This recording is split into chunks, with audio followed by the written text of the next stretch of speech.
యేసు ప్రభు వారి రహస్య రాకడ తర్వాత 7 ఏండ్ల శ్రమ కాలము ఉంటుంది. ఆ తరువాత 1000 ఏండ్ల పాలన ఉంటుంది. 7 ఏండ్ల పాలనలో 7 ముద్రల తీర్పులు వస్తాయి. తరువాత బూరల తీర్పులు వస్తాయి. 6వ 7వ బూరల తీర్పుల మధ్యలో విరామము ఉంటుంది. ఆ విరామంలో బలిష్ఠుడైన దూత చేతిలో ఉన్న చిన్న పుస్తకము యోహాను తినివేయుట, కొలకర్రతో మందిరమును యోహాను లెక్కించుట మొదలైనవి చూచాము.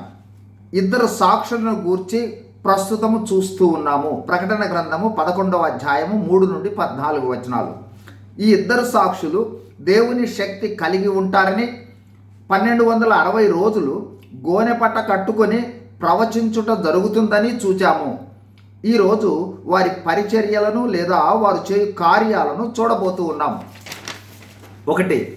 వీరిద్దరూ గోనెపట్ట ధరించుకొని 1260 రోజులు లేదా 42 నెలలు లేదా 3.5 సంవత్సరములు ప్రవచిస్తారు. 2. ఎవరైనా వీరు చేయు పరిచర్యను ఆటంకపరచినట్లయితే వారి నోటి నుండి అగ్ని వచ్చి ఆటంకపరచిన వారిని దహించి వేస్తుంది. ఆ విధమైన శక్తిని కలిగి ఉంటారు. 3. వారి పరిచర్యలో అవసరమైతే వర్షము కురియకుండా ఆకాశమును మూసివేయగలిగిన శక్తి కలిగి ఉంటారు. 4. అవసరము అనుకున్నట్లయితే నీళ్లను రక్తముగా మార్చగలిగిన శక్తి కూడా కలిగి ఉంటారు. 5. అదేవిధంగా అవసరమైతే భూజనులను నానా విధములైన తెగుళ్లతో బాధించగలరు.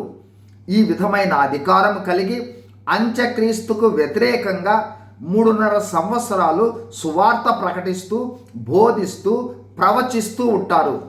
3.5 సంవత్సరముల వరకు ఈ 2 సాక్షులు వీరిని వ్యతిరేకించిన వారిని తమ అధికార శక్తులతో జయించుతూ పరిచర్యను కొనసాగిస్తారు. అయితే వీరి సమయము 1260 దినములు కావున 1260 దినములు లేదా 3.5 సంవత్సరాలు ముగియగానే, అంటే వీరి సాక్ష్యము ముగియగానే అగాధములో నుండి ఒక క్రూర మృగము వారితో యుద్ధము చేసి 2 సాక్షులను చంపుతుంది. క్రూర మృగము అంటే అంత్యక్రీస్తు. కావున దేవుడు పంపిన 2 సాక్షులు ప్రవచించుట 3.5 సంవత్సరాలతో ముగుస్తుంది. ముగిసిన తరువాత అంత్యక్రీస్తు వారిని చంపుతాడు. మిగిలిన విషయాలు తర్వాత వీడియోలో చూద్దాం. God bless you. Thank you.